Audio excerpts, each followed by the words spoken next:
Assalamualaikum warahmatullahi wabarakatuh. Karaharjan berkah saha rahmat kagunganipun Gusti ingkang Maha Agung. Amugi tansah tumedhak lan tumantuk kajiwa kasalira dumateng panjenengan sedaya dalasan kula sumrambah kulawarga Waradin sagung dumadi Lestantun Raharja. Para alim, para ulama, para sesepuh dalah bini sepuh ingkang tuhu kinabekten, para manggalaning praja kinarya pangayomaning pabrayan ingkang tansah sinudarsana.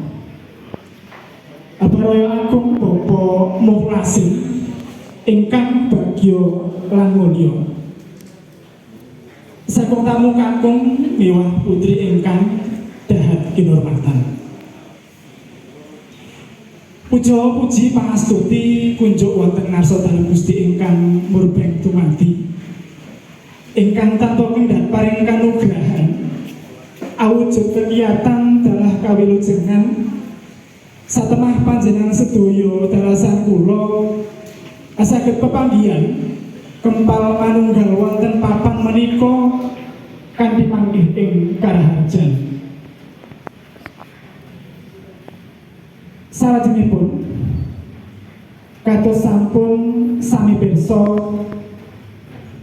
bilih Bapak Saiful sakulawarga dinten menika hanetepi darmaning asepuh mala kramaken putra putrinipun ingkang asesilih kusumaning ayu tias rahayu dhaup kalian Bagus Hari Laksana atmaja kawunipun Bapak Mukhlasin ingkang lenggah pidalem wonten ing Sawangan Laksana.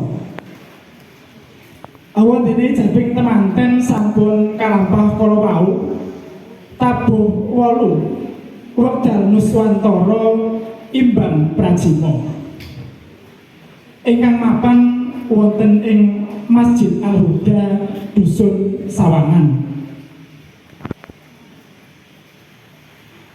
Awit peparingipun Gusti ingkang Maha Agung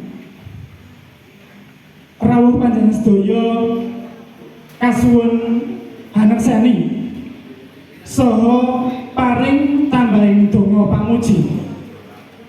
Mugi temanten sarimbit anggenipun badhe mangun bebrayan tansah manggih kabagyan tuwin kamulyan saha tansah pinayungan berkahing Gusti ingkang Maha Agung. Sagung tamu kakung miwah putri ingkang tansah sinugata ing pakurmatan, awondene pahargyaning wanci menika saged lumampah amung karana peparingipun pambiyantu saking para sanak kadang tangga tepalih.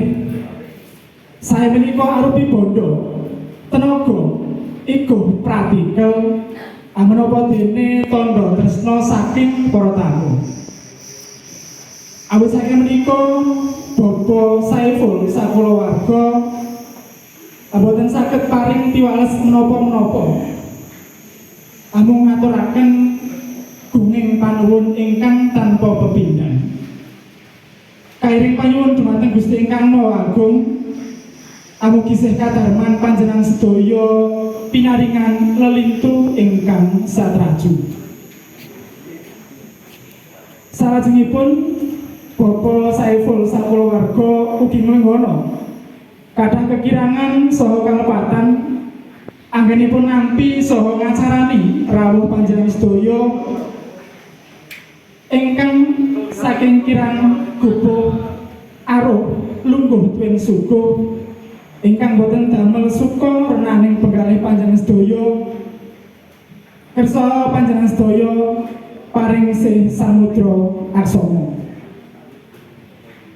Ing wasana saestu mlenggono anggen kula matur kathah kekirangan saha kalepatan ingkang boten damel